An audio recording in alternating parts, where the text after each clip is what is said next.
Hello everyone, I am the MoeChicken and welcome back to more Super Mario World Return to Dinosaur Land. In the last episode, we got to the nefarious sunken ghost ship. And now, which, honestly didn't have that many ghosts. We never saw that, big ghost field that makes that area so difficult in, the original Super Mario World. But now we're going to Urchin Ocean number 6. So let's see what we have in store for us. And we are underwater, as you might expect from an ocean. Now, we are definitely at the point of this game that I really don't remember anymore. There were a couple of levels that I remembered from my first time through this game, but, lots of fish. I mean, you would expect that underwater. Oh, there's a lot of Rip Van Fish here. Why, though? I should have gone to the Yoshi Secret Island or whatever it's called first. I want that. I want that. Ha-ha! Now, this is one thing, this brings to mind one thing that always kind of bugged me a little bit about, I would say Super Mario World, but sort of just Mario games in general. There's this tendency to oversell the new item. So, for example, in Super Mario Brothers 3, they introduced the raccoon tail. I mean, they introduced a variety of suits, but namely they focused on the raccoon tail. That was the one you saw in marketing and stuff like that, and that was the one that was behind the 3. And so that was kind of the new hotness. And what was cool about it was that it sort of allowed you to do two different things. All of a sudden, you could sort of fly for a limited amount of time, which was significant because Mario 3 placed a lot more emphasis on going up, like they were a lot more vertical. There was more verticality to the stages. So being able to pseudo fly like that is significant. And they also gave you the little tail whip, which allowed you to attack enemies in a new way at very close range. Now, I feel like that's a pretty good balance, in terms of things to introduce. You have sort of the main mechanic of being able to hit things with your tail. Oh, jeez. And also sort of fly.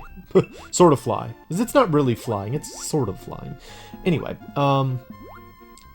but as things have gone along, they've sort of introduced new abilities, and almost always the new ability is the best ability. At least in my interpretation, that's been the case. So take this game, for example. You have the cape. Well, ostensibly the cape is the same thing as the tail, except that, in this game they introduced the whole, swish your cape and make the blocks spin around. And while you can make the argument that you could do that with the tail in Super Mario 3, I feel like it was less utilized in Mario Brothers 3. And so now the cape has one more ability that the Fire Flower does not. And so the Fire Flower's only real ability is defeating enemies from afar and getting a coin. And considering how many coins there are in this game, the coin thing isn't really that significant. And then what's another example? So what was the next 2D Mario game?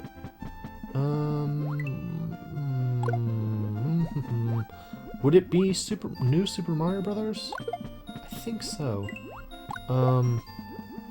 That one had the giant mushroom, which this is kind of a gauntlet underwater level. That's kind of strange. I feel like there's a ton of enemies in this level for some reason. Die. Ha!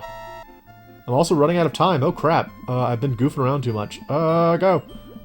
Okay, leave. Yes? Is this the exit? Yeah, okay, stage exit. Well, that wasn't so bad. It was just kind of it was just a gauntlet level.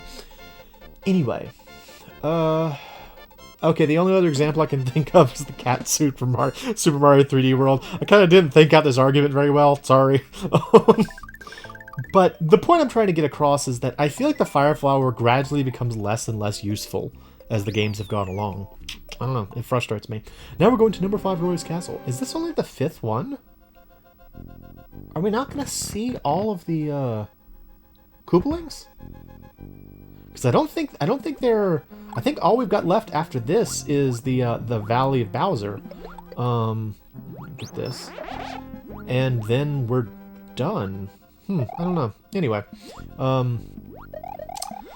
here's another thing. The cape can kill these things. You know, never mind, it can't. Good job, Mo. It's like, here, check out this example of how powerful the cape is. Oh man. Also, I like that there are tides inside this castle. That's kind of funny. And it looks like I'm gonna have to use them.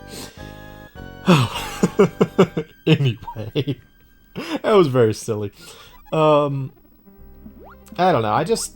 I'm a fan of balanced choices, and I feel like that is something that is admittedly very difficult to do because, you know, oftentimes, as much as you try and balance games, or as much as the person tries to balance a game, it will. This looks like creepy teeth to me. I don't know. It looks like a mouth. It's like. It needs eyes, though, and then it will be a super creepy mouth. Anyway, yeah, as much as you try to balance a game, if you don't constantly update it, eventually the people playing it will look for, oh, hey, they're using a different palette. Oh, that's weird. They're like creepy and dark gray. They're honestly more menacing that way. Over time, people will look for the best way to do things because I feel like probably a lot of people don't look for or would not appreciate a variety of equal opportunities because they want to find the best way and then get really good at that.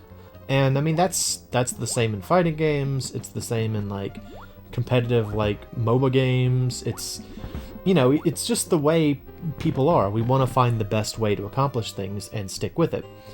And so if you don't like an example of, I thought I could go up that pipe. Cool.